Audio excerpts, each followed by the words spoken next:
Let's be honest, most car guys figure out after a few days the honeymoon phase ends and the problems start. So if you watched my last video, you'd know the Boxster was leaking and the interior was soaked. We had to strip it out and then try and replace the foam drip trays, which was causing the issue in this car. Now, that sounds simple enough, some drip trays, easy.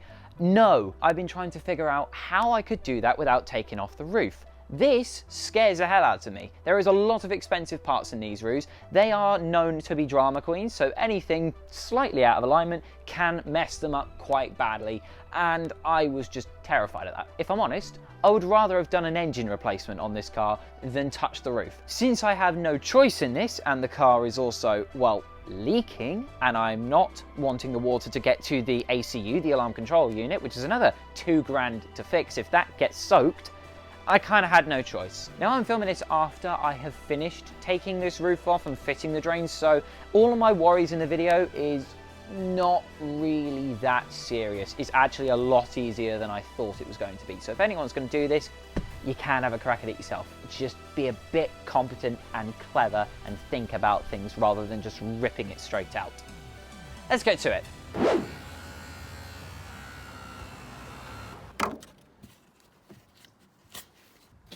This bolt here is an adjuster bolt, so this has to be marked on exactly the location of where the bolt should stay. So with a pen ink and with my left hand, because I broke my right, try and mark that so we know where to line it up. I think that should do.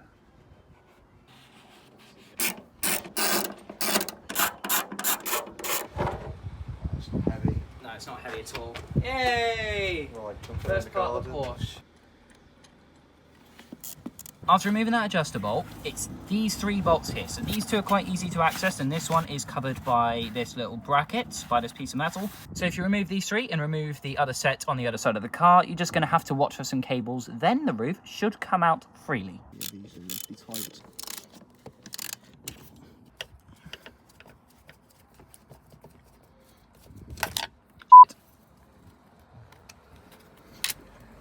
Lift it. Yes! Oh! Victory is mine! I didn't realise the tenders are stewy. Ah! Jesus Christ. And they only fit one way.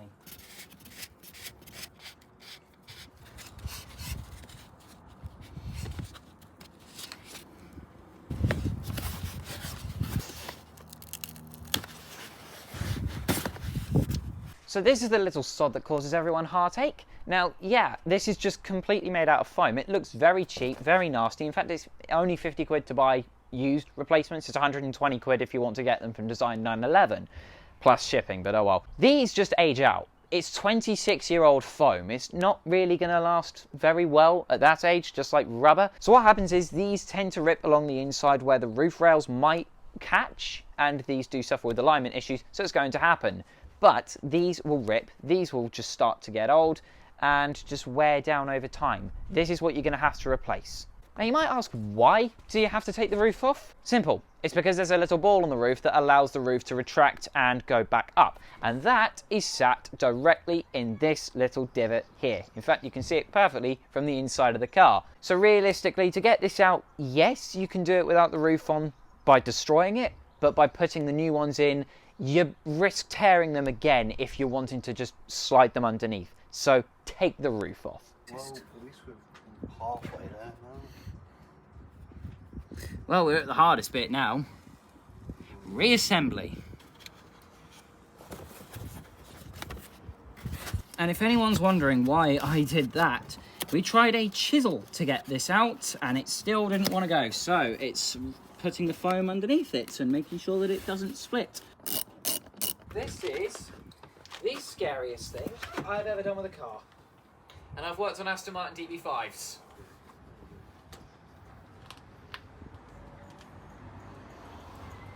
Okay, right. Right, that's... We've got part of it.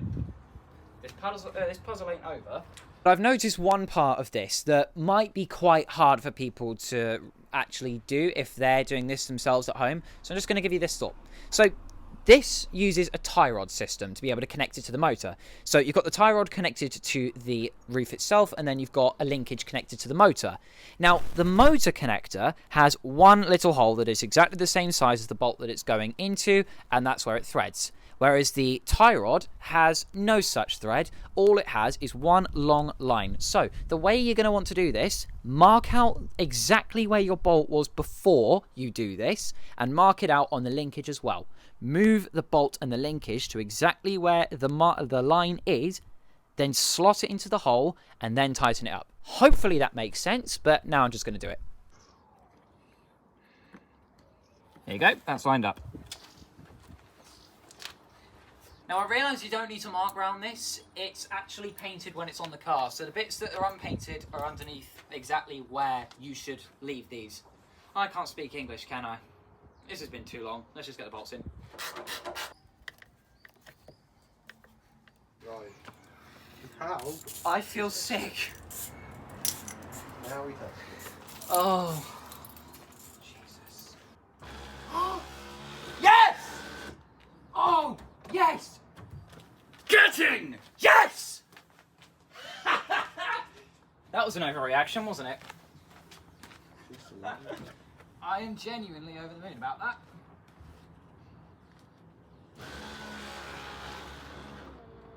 Now with that all done, the next thing I had to sort out was the alignment. So the alignment of the roof has always been a little bit off on my car. The right hand side jolts a little bit, and the tonneau cover, after putting that back on, sat slightly higher up. Now I've been playing around with the rails on the car just to see if that can get it to sit in a slightly more level position, and it has done a little bit. It's not perfect, so I'm going to have to adjust this in my own time. It's not something I know yet.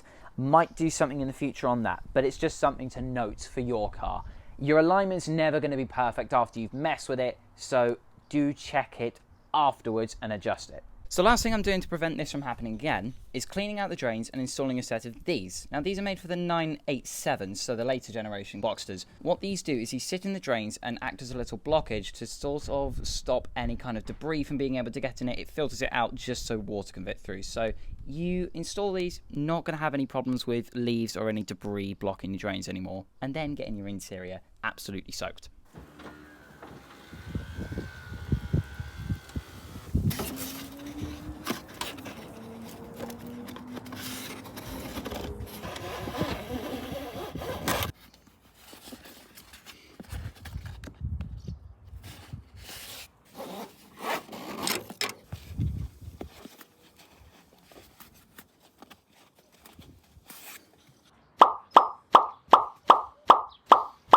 These are not light, and this is not easy to carry with a broken hand, that's for sure.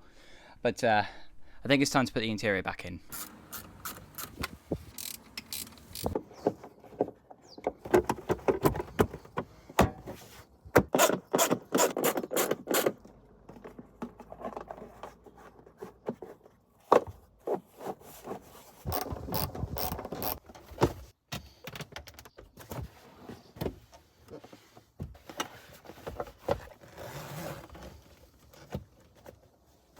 One thing I've not liked about this car since I bought it is the seatbelt latch is sticky and sits about halfway until you put the belt in, then it will bring itself all the way up. So let's see if a little bit of WD-40 will fix that.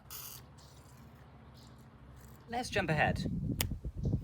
It feels so good to be sat back in this car. These seats are just plush, they're comfortable. I mean, it's a GT car at the end of the day. What do you expect? It's gonna be comfortable. Looking back on it, this job's not that bad at all. I mean, it's nerve-wracking to do, certainly, but it's nowhere near as bad as I was making it out to be. If you've watched this video just to give yourself a bit of a heads up before you do it to your car and you've managed to do it, let me know, because well done to yourself. It's not easy to be able to get yourself to do it, but once you've figured it out and you know the little tricks to it, it's not too bad at all. Now, completely off topic, I've got a doctor's appointment in the next hour, and that's going to be the determining factor of whether I can or I can't drive again for the next 2 weeks. So I'll post and see how it goes. Thanks guys, take care.